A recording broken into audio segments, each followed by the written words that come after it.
हार होगी। 2024 में अगला प्रधानमंत्री कौन बनेगा, इस वीडियो में जानेंगे। सभी सीटों के ऊपर चर्चा करेंगे।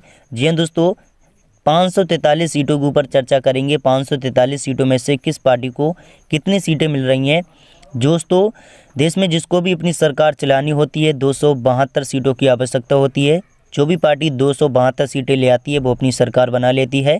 तो आज इस वीडियो में जानेंगे। वीडियो में बने रहें, वीडियो को लाइक करें, शेयर करें, चैनल को सब्सक्राइब कीजिए। तो दोस्तों, सिक्किम की बात करें तो सिक्किम में कुल यहाँ पर लोकसभा की एक सीट है, तो एक सीट यहाँ पर एनडीए ले चुकी है। बीजेपी को बड़ा झटका लग सकता है यहाँ पर। भाई दोस्तों, मेघालय की बात करें तो मेघालय में 2 सीटें आ रही हैं लोकसभा की। 2 सीटों में से एनडीए को 1 सीट मिल रही है। इंडिया गठबंधन को यहाँ पर 1 सीट मिल रही है। भाई दोस्तों, मणिपुर की बात करें तो मणिपुर में कुल 2 सीटें आ रही हैं। 2 सीटों में से बीजेपी का पूरी तरीके से यहाँ पर सफाया हो चुका है। इंडिया ने यहाँ पर अपना कब्जा जमा लिया है 2 सीटों पर। यहाँ पर 2 सीटें इंडिया के खाते में जा चुकी हैं सभी। भाई दोस्तों, गोवा की बात करें तो गोवा में कुल लोकसभा की 2 सीटें आ रही हैं। 2 सीटों में से एनडीए को 2 सीटें मिल रही हैं। बीजेपी को यहाँ पर काफ़ी अच्छा बहुमत मिल रहा है। इंडिया का यहाँ पर पूरी तरीके से सफाया हो चुका है। अरुणाचल की बात करें तो यहाँ पर अरुणाचल में 2 सीटें आ रही हैं लोकसभा की। 2 सीटों में से वही दोस्तों एनडीए को 1 सीट मिल रही है। इंडिया गठबंधन को 1 सीट मिल रही है। अन्य पार्टियों के खाते में 0 सीटें जा रही हैं। वही दोस्तों जम्मू कश्मीर आ जाता है। जम्मू कश्मीर में अब 6 सीटें हैं लोकसभा की। 6 सीटों में से एनडीए को 3 सीटें मिल रही हैं। इंडिया गठबंधन को भी 3 सीटें मिल रही हैं। अन्य पार्टियों के खाते में 0 सीटें जा रही हैं। वही दोस्तों दिल्ली की बात करें तो दिल्ली में लोकसभा की 7 सीटें हैं। 7 सीटों में से 4 यहाँ पर एनडीए को मिल रही हैं। इंडिया गठबंधन को यहाँ पर 3 सीटें मिल रही हैं। तो इस बार में देखा जाए तो इंडिया यहाँ पर अपनी सरकार बना रही है। बीजेपी को यहाँ पर बड़ा झटका लग सकता है। लोकसभा में देखा जाए तो छत्तीसगढ़ में 11 सीटें हैं लोकसभा की। 11 सीटों में से एनडीए को 3 सीटें मिल रही हैं। इंडिया गठबंधन को 8 सीटें मिल रही हैं। भाई दोस्तों, बीजेपी का यहाँ पर पूरी तरीके से यहाँ पर बड़ा झटका लग सकता है। यहाँ पर बड़ा उल्टा फेर हो रहा है। यहाँ पर इंडिया अपनी सरकार बना रही है। भाई दोस्तों, उत्तराखंड की बात करें तो उत्तराखंड में कुल 5 सीटें हैं लोकसभा की। 5 सीटों में से एनडीए को 3 सीटें मिल रही हैं। इंडिया गठबंधन को 2 सीटें। अन्य पार्टियों का खाता 0 से खुलते नजर आ रहा है। असम की बात करें तो असम में कुल लोकसभा की 14 सीटें हैं। 14 सीटों में से एनडीए को 9 सीटें मिल रही हैं। इंडिया गठबंधन को 5 सीटें। अन्य पार्टियों के खाते में 0 सीटें जा रही हैं। गुजरात की बात करें तो गुजरात में देखा जाए तो यहाँ पर मोदी जी का गढ़ माना जाता है। फिर भी यहाँ पर 26 सीटें हैं। 26 सीटों में से एनडीए को 21 सीटें मिल रही हैं।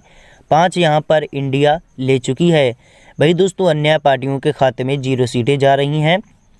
भाई दोस्तों, केरल की बात करें तो केरल में लोकसभा की 20 सीटें आ रही हैं। 20 सीटों में से एनडीए को 4 सीटें मिल रही हैं। इंडिया गठबंधन को यहाँ पर 16 सीटें मिल रही हैं। अन्य पार्टियों के खाते में 0 सीटें जा रही हैं। तो केरल में देखा जाए तो यहाँ पर बीजेपी को बड़ा झटका लग रहा है। इंडिया ने यहाँ पर अपना कब्जा जमा लिया है। भाई दोस्तों, उड़ीसा की बात करें तो उड़ीसा में लोकसभा की 21 सीटें हैं। 21 सीटों में से एनडीए को 2 सीटें मिल रही हैं। इंडिया गठबंधन को 4 सीटें। अन्य पार्टियों के खाते में 15 सीटें जा रही हैं। बिहार की बात करें तो बिहार में लोकसभा की 40 सीटें आ रही हैं। 40 सीटों में से एनडीए को 16 सीटें मिल रही हैं। इंडिया गठबंधन को 24 सीटें। अन्य पार्टियों के खाते में 0 सीटें जा रही हैं। लोकसभा की 410 सीटों के ऊपर चर्चा कर ली हमने। 410 सीटों में से एनडीए को 160 सीटें मिल रही हैं। इंडिया गठबंधन को 228 सीटें। अन्य पार्टियों के खाते में 20 सीटें जा रही हैं। भाई दोस्तों, कर्नाटक की बात करें तो कर्नाटक में लोकसभा की 28 सीटें आ रही हैं। 28 सीटों में से एनडीए को 10 सीटें मिल रही हैं। इंडिया यहाँ पर 18 सीटें ले रही है। अन्य पार्टियों के खाते में 0 सीटें जा रही हैं। कर्नाटक में देखा जाए तो बीजेपी को बड़ा झटका लग रहा है। इंडिया अपनी सरकार यहाँ पर चला रही है। भाई दोस्तों, राजस्थान की बात करें तो राजस्थान में लोकसभा की 25 सीटें हैं। 25 सीटों में से एनडीए को 10 सीटें मिल रही हैं। इंडिया गठबंधन को 15 सीटें मिल रही हैं। अन्य पार्टियों के खाते में 0 सीटें जा रही हैं। झारखंड की बात करें तो झारखंड में 14 सीटें हैं लोकसभा की। 14 सीटों में से एनडीए को 4 सीटें मिल रही हैं।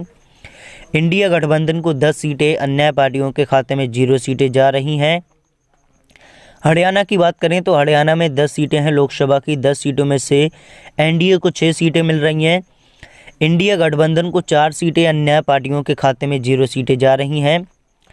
तेलंगाना की बात करें तो तेलंगाना में लोकसभा की 17 सीटें आ रही हैं।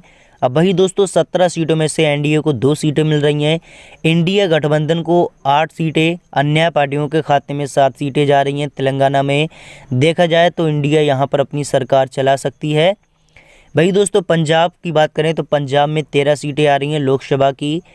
13 सीटों में से एनडीए को 2 सीटें मिल रही हैं। इंडिया गठबंधन को 11 सीटें, अन्य पार्टियों के खाते में 0 सीटें जा रही हैं। मध्य प्रदेश की बात करें तो मध्य प्रदेश में 25 सीटें हैं लोकसभा की।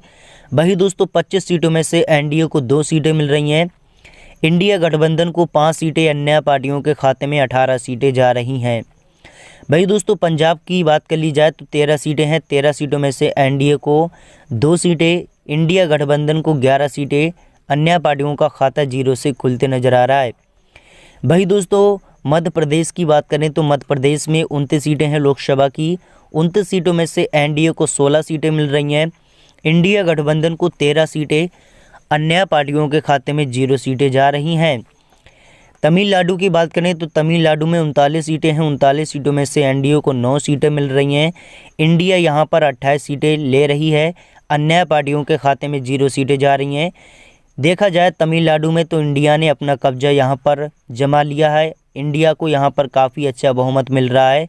इंडिया यहां पर काफ़ी अच्छा सपोर्ट कर रही है तमिलनाडु में। महाराष्ट्र की बात करें तो महाराष्ट्र में यहां पर कुल 48 सीटें हैं। 48 सीटों में से एनडीए को 19 सीटें मिल रही हैं।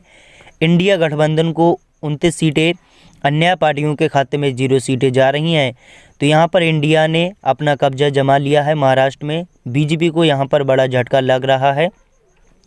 पश्चिम बंगाल की बात करें तो पश्चिम बंगाल में कुल 42 सीटें हैं लोकसभा की। 42 सीटों में से एनडीए को 11 सीटें, इंडिया गठबंधन को 29 सीटें, अन्य पार्टियों के खाते में 0 सीटें जा रही हैं। वही दोस्तों उत्तर प्रदेश की बात करें सबसे बड़े राज्य की तो यहाँ पर लोकसभा की 80 सीटें हैं। 80 सीटों में से 52 सीटें यहाँ पर एनडीए को मिल रही हैं।